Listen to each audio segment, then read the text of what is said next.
So, you like playing board games? Exacting. Welcome to the YouTube channel Exacting Games. Today we explain the rules of the game Big Points.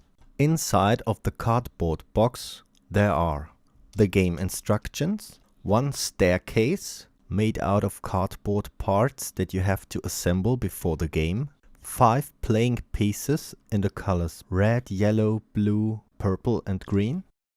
Then there are 1, 2, 3, 4, 5, 6, 7, 8, 9, 10 wooden counters of every color of the playing pieces and 5 white and 5 black special counters. This could be a possible game setup. The playing pieces are placed on one side of a pathway that can have any shape or form. For the pathway, you mix up all wooden counters, also the white and black ones, and line them up, except of 5. One of every color of the playing pieces is placed next to the staircase. At the end of the pathway, you place the staircase. That should be assembled in a way that the lowest stair starts with a 0, the next with a 1, a 2, a 3 and a 4. Now the game starts. I want to play with the red piece. I want to play with the blue one. Don't panic. In this game, every player plays with every piece. Anyways, you can play from 2 to 5 players, and the aim of the game is to collect the most points. In the event of a tie, there are several winners. To get points, you have to collect counters, but only at the end of the game you know how much they are worth. Let me explain that with an example. So let's say the game starts now and it's player 1's turn. Player 1 can choose to move one of the 5 playing pieces. Let's say he or she decides to move the green piece. In that case, the piece can be moved to the next green counter. Would have player 1 decided to move the blue piece, he or she could move the piece to the next blue counter. In case of the yellow playing piece, to the next yellow counter. After the player moved the piece, for example the yellow one, the player can pick up a counter behind or in front of the playing piece. So let's say the player decides to pick up the counter behind the playing piece, the green one. You can keep your counters open or concealed to make it harder for the opponent. So let's say player 2 decides to move the purple piece to the next purple counter.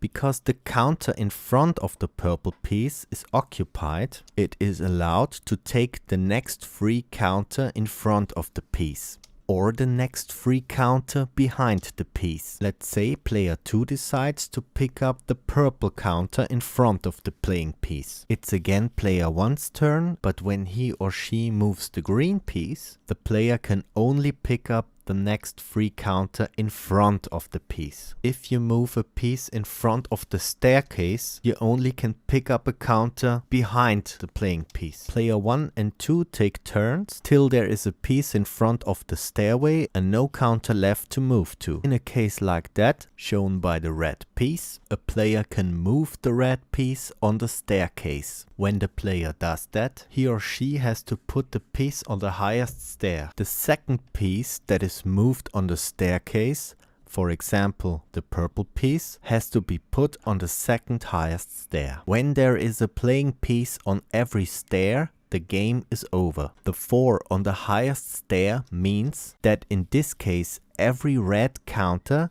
is worth 4 points. Every purple counter 3 points and so on. When you put a playing piece onto the staircase, you get a counter in the color of the piece that you've moved. For example, the player who moved the red piece gets a red counter. The player who moves the purple piece onto the staircase gets a purple counter. At the end, points are added and a winner will rise. But wait a sec, what's with the white and the black counters? The white counters, in the case that you've collected one, is worth the number of the colors that you've collected, not counting the black or white counters. Let's take a look at an example. Let's say at the end of the game, one player has exclusively collected red, purple and white counters. In that case, every white counter would be worth 2 points, because red and purple are 2 colors. And let's say someone had collected the maximum of colors that are 5, then every white counter would be worth 5 points. Last but not least, we talk about the black counter. If a player wins a black counter, at the same turn nothing happens, but at the next turn and only from that point you can make use of the black counter, but only one counter a turn. It allows you to make 2 moves in a turn. So let's say that in my last turn I collected a black counter. I decide to move the yellow piece to the next yellow counter and pick up the red counter in front of the piece. Then and only then, after a regular move, I can lay the black counter aside and move again any colored piece. For example, let's say I decide to move the purple piece.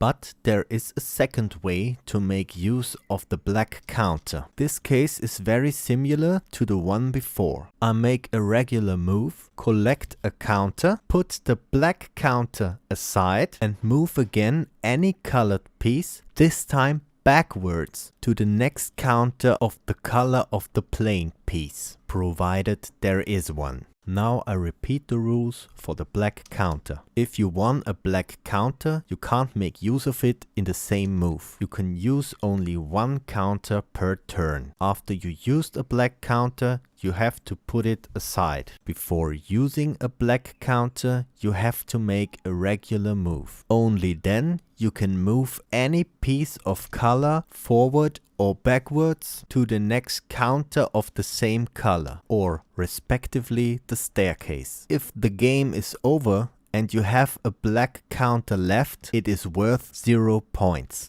If you have finished a game of big points, you can play multiple rounds and add the points of the games. Big points, what an exacting game.